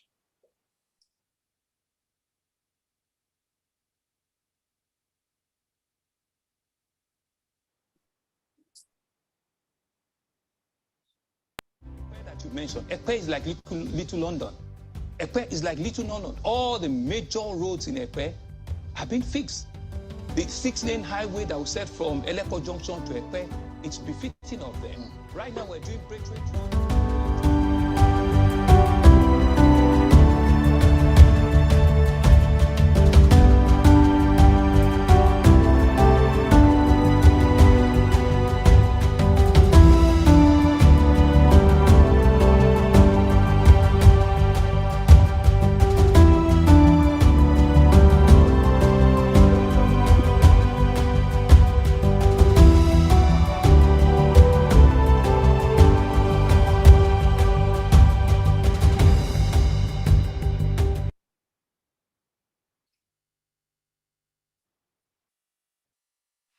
Okay. Thank you very much. So I told you I was going to be back, so I'm back now. Thank you very much, Dr. Stephen. So I have an interesting offer for you. Something phenomenal. I mean, from the video we just watched now, that was the voice of the governor of Lagos State, telling you about, I mean, the governor of the state is the custodian of the land in the state, and is the one telling you about Ekpe. So, I mean, most of you have heard about our Almond County in Norway, phenomenal projects, some of the things Dr. Stephen mentioned, and some of the things that we've done on that project, and we are still doing on that project. So similar experience is what we are now bringing to Ekpe. So Almond County Ekpe is officially launching today. So if you are so excited about that, as I am excited about that, I can't just wait for what Almond County Ekpe is going to look like. I mean, it's going to be awesome. I mean, I'm so excited about it. So for those that are interested in Almond County, so from the video that you just watched, so the Almond County Ekpe, the actual price is 3.5 million naira. Yes, 3.5 million naira. However, because we are just launching it and you are hearing about it today, it goes for 2.5 million naira. So between now and month end, all you need to do to plug in is just 100,000 naira. I mean, the size of the land is 600 square meters. All you need to plug in is just 100,000. So what we are doing right now, between now and end of October, is a pre-order. So we are getting as many people as possible that are interested in this project. I mean, we've done almond in Mowe. Almond in Mowe is going for as much as 10 million naira now. So similar thing is going to happen in Ekpe. So plug in now at this introductory price of 2.5 million naira, and with 100,000 naira, you are using it to lock the price down. So you don't want to miss this. All you just need to do is to send interested to 09060005747. All these details will be sent to us via WhatsApp. So for anybody that is interested, all the details will be sent to us via WhatsApp. So plug it, start sending it right now. Start sending the message right now so that you can lock down your price. And all you just need to do is the 100,000 naira deposit. And that's all. And because of popular demand, all the offers we gave out last week, yes, the almond counting Mowe offer that we gave out last week is still valid between now and end of the month. And also the almond homes and apartments, or the 2-bedroom apartment, is still very, very much available. So for anybody that is interested in any of these offers, so as you can see on your screen right now, so 2-bedroom bungalows, we built this. This is not a 3D. Yes, this is a prototype, and opportunity to inspect them. All those are available. All you just need to do is to send message to that number, and the number will give you all the details that you need. Okay, and also the land too is available. What is going for 10 million naira, you have the opportunity to get it for 6 million naira, just because you attend these great mega housing summit. So that is the offer that we have for you tonight. So start sending the messages right now. So that will be all from my head. So let's take questions. And I mean, we have quite a number of messages that are hanging out there. So let's take questions. All right. Thank you very much, Mr. Okpe.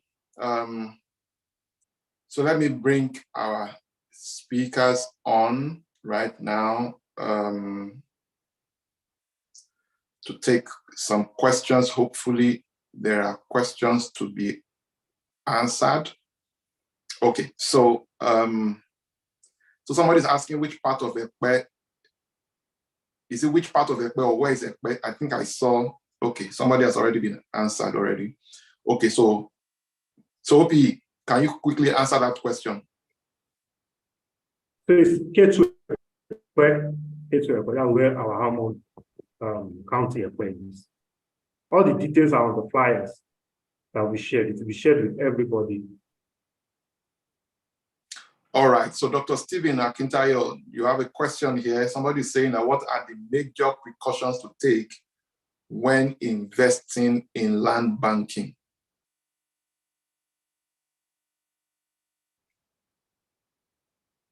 You can unmute, I think.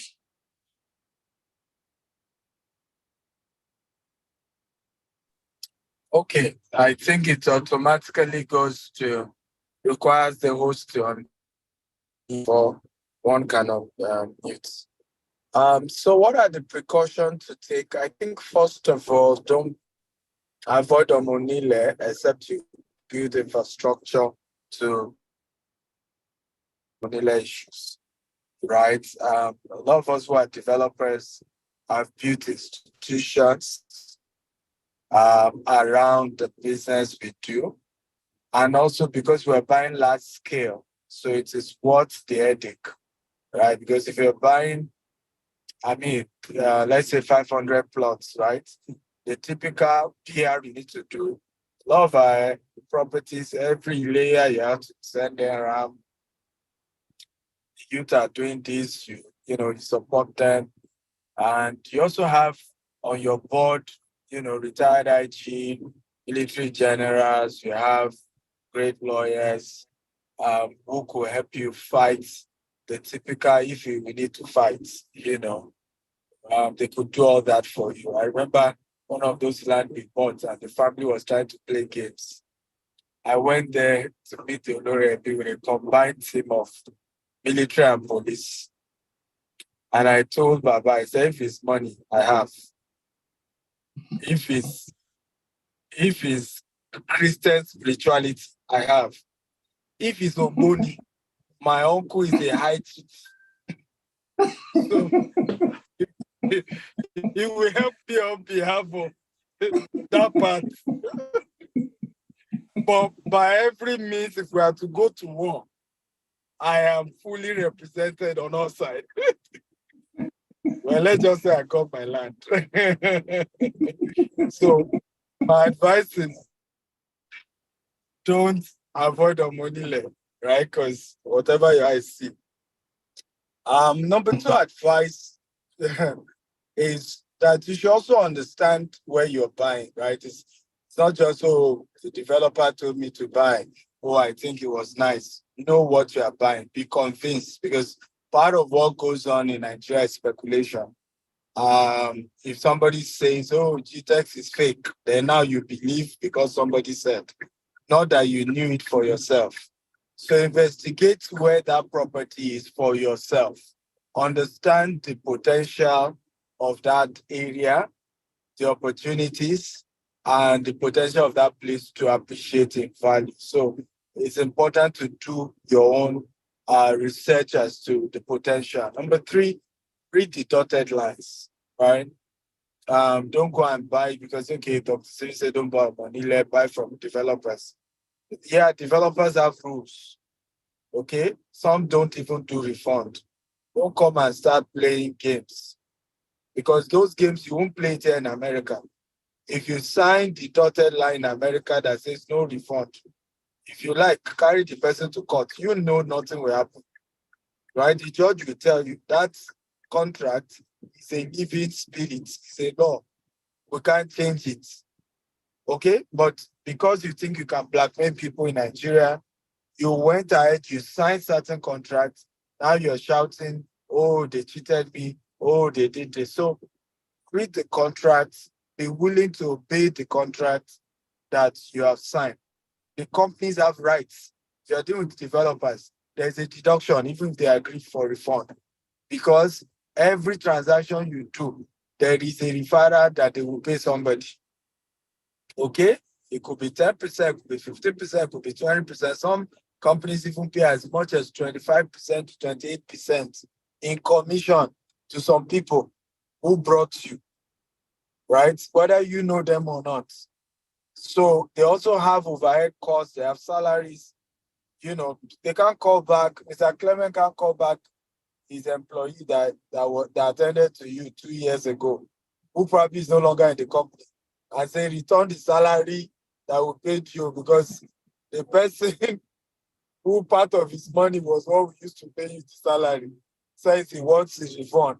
So you to contribute back. It doesn't work that way. So companies are entitled to their deductions, and so read it, understand it.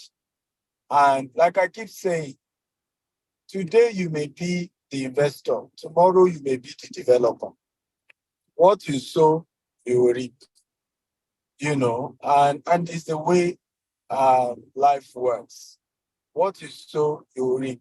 If you go about spoiling other people's business for one thing or the other, it's just not, you will reap it as well. One of the values that I came into the industry with is, of course, privately, I'm entitled to my opinion, but you'll never see me publicly condemn any other real estate company. Everybody has the right to how they run their own business. Okay?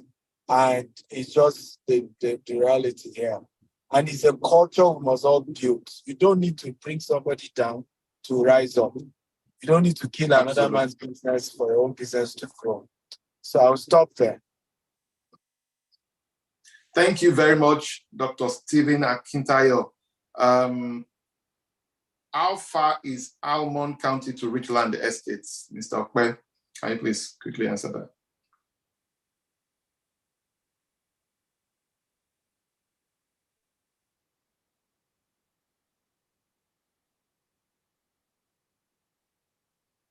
Hello, I didn't get the question.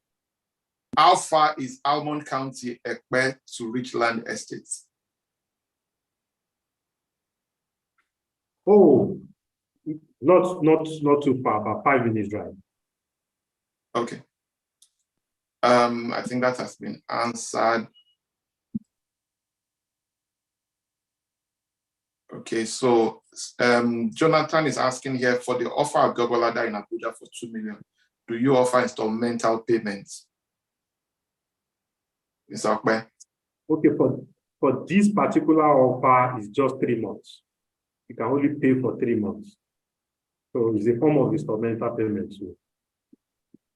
So there's no long-term payment plan like 12 months and all of that. So if you want something long-term payment plan, then you will not be getting this discount. All right, so Felix Funshaw is asking, how do I again assess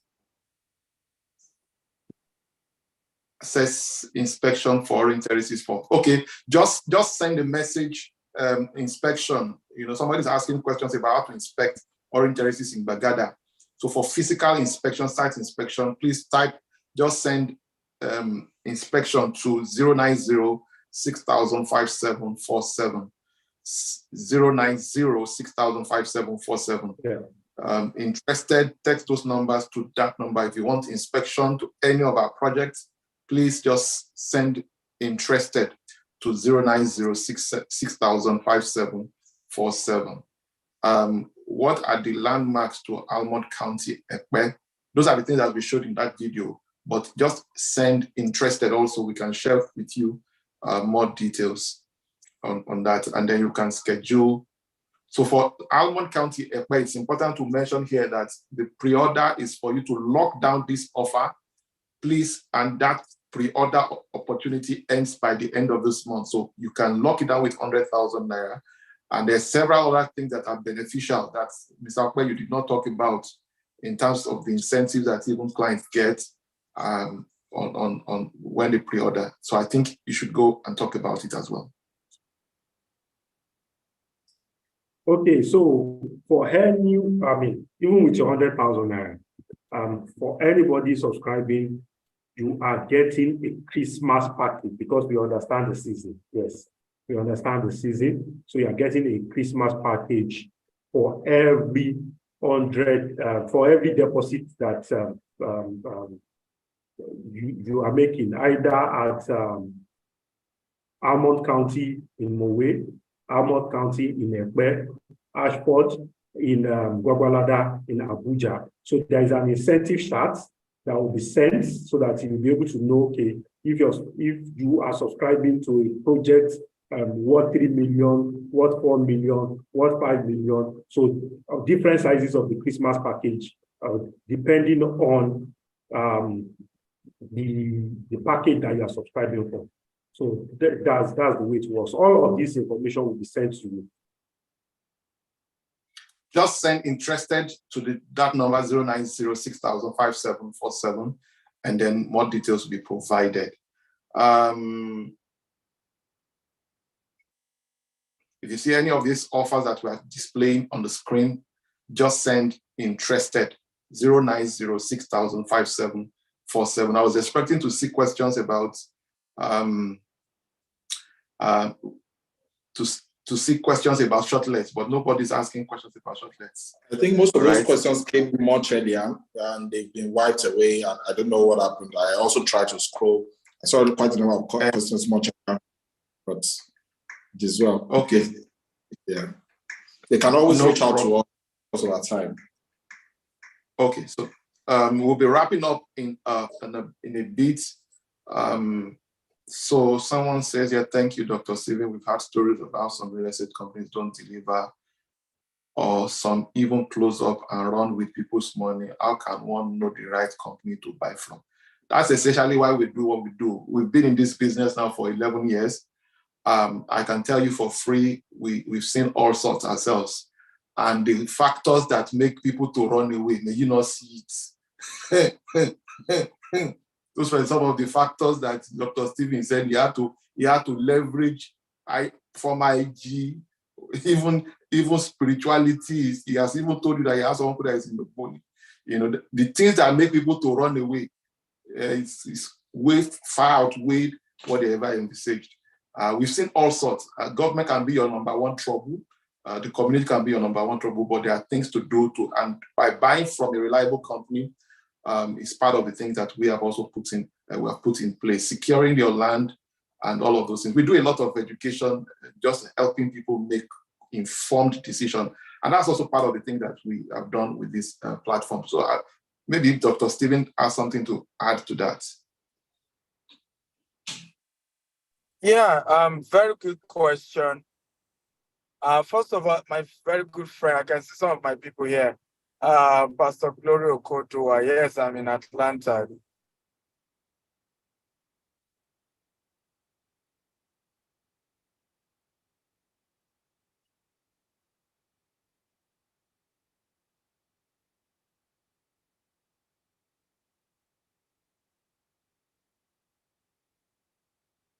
All right, so it appears because it's in transit, its network is kind of frozen. There for a while.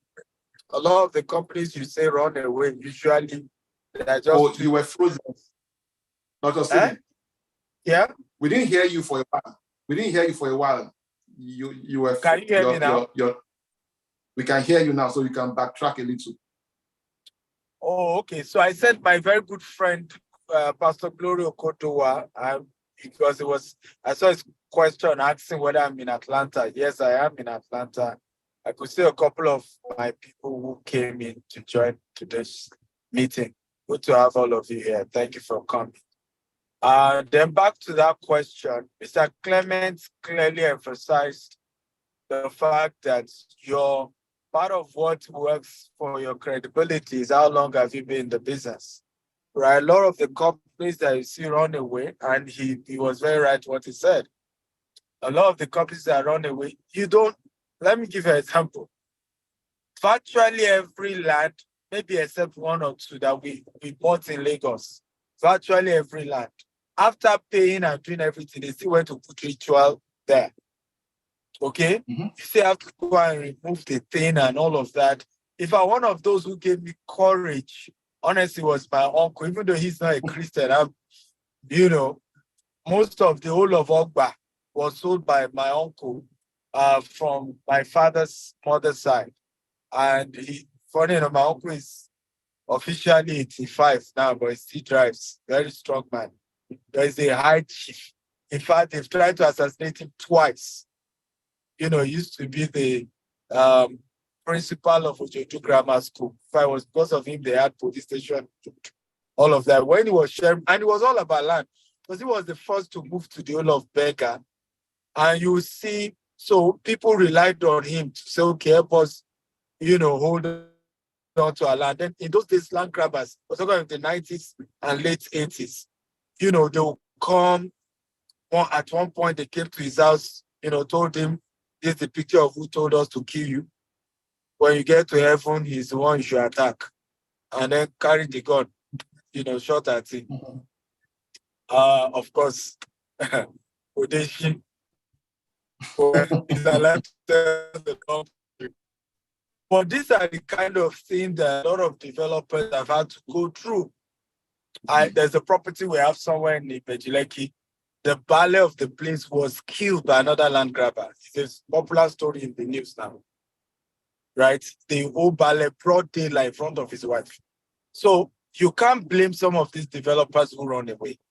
But you may want to then say, well, because sometimes it's not even their fault, maybe you want to work with those who have built institutions. Remember, I talked about institution. A lot of time when people, attack me, I just smile that I'm an institution. Some of those who will defend me, I don't even know they were defending me. So that's why people should be careful, going against, because they've They've become an institution. There's a whole lot of things around them, okay? And so you might want to build or invest with companies that have built, I mean, Lifepage is over 11 years. So they have built that credibility over the years. They've built institutions and structures that can help them to stand strong. So those are factors, but there are a lot of other factors. You yourself, and I think major of it is know what you're investing in. One of my popular quotes is always invest in the knowledge of an investment before the investment itself. That's why I love that they're even doing this kind of conference. So invest in understanding what it is that you are going into. Invest, understand how it works, the challenges, be aware of the risk that you are taking, because every investment is a risk, no matter low risk, mid risk, high risk is there. So, but be aware of what you're going into, get proper education, get mentorship. There are people who have done it, who have been in those businesses over the years. Sit at their feet, get knowledge from them. Till today, sometimes I post it on social media. Some of you have seen my picture with Cosmos Maduka with note and pen. Okay? Sitting in his house, asking questions, getting answers. You probably have seen me to Obasanjo. A lot of these people, I'm not planning to go into politics. It's just that some people have gone ahead of you. Sit with them. Okay? The reason why some of us haven't had major crisis is because we sit with those who have gone ahead of us and we seek counsel. Not because we're in crisis. Just being proactive, before starting to expand in the US, I paid Grant Cardone over $200,000 to learn from the man. Okay? So when you see some of us talk boldly, it's information or it's the quality of knowledge we are working, it's the quality of revelation, right? If we use the church language. But another word is there is the quality of knowledge at our disposal. That's why you see the Bible talks, I think 2 people, Proverbs, describe as proud, wise people and rich people. I think he even says rich people talk roughly in the book of Proverbs in the Bible. And usually it's because of the quality of information at their disposal. Wow. Thank you very, very much. Thank you very much. There are loads of questions here that I think we're referring to the first guest. And what I suspect is that if we take all these questions, we won't leave here today. So I want to propose 2 things. Number 1, do us well to type your exact same questions, copy that question and drop it on the YouTube channel, that is being streamed right now. Number 2 is send that same question to 090-6000-5747, and we'll be responding to those questions directly. Because of our time, we're already past the time allotted for this program. But before we leave, there's some question here that's Mr. Francis, can you quickly touch on any of the questions you've seen there? All right, so next week, Saturday, is the final week for the Mega Housing Summit. And we'll be having my very revered mentor, Dr. Olumide Emmanuel, speak next week. So just the same format. So I'll be coming up first, and then he'll be coming up next. And I'll be sharing some very powerful stuff with you next week. And he also will be sharing some stuff with you. So all the questions we will not be able to take, were unable to take last week and this week, we'll most likely be handling some of them next week as well. I want to sincerely appreciate everyone for taking time to be here, specifically to our very, very special guest, Dr. Stephen Akintayo. I hope to see you soon. All right, so that will be all for today. Over to you, Mr. Okbeolua. Mr. Francis, you want to say something?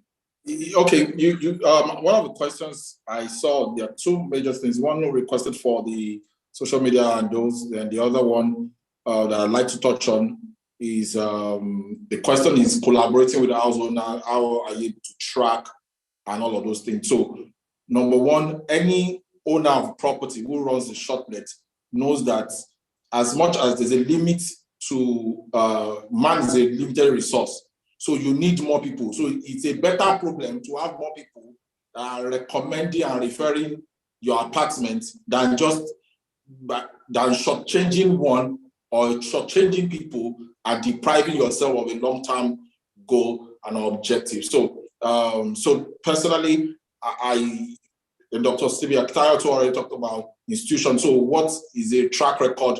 Then what's beyond what you want to get out of that project in itself in terms of referral bonuses?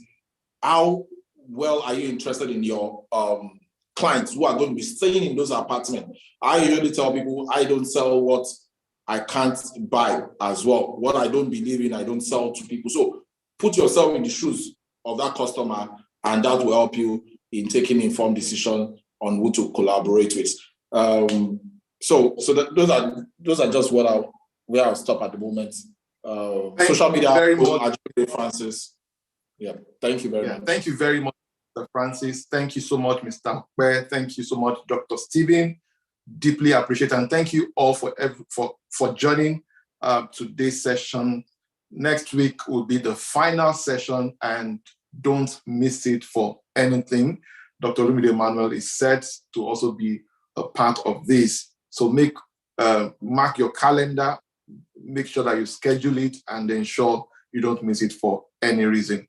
So till we meet again next week, Saturday, same time, we are signing out. Bye for now, everyone.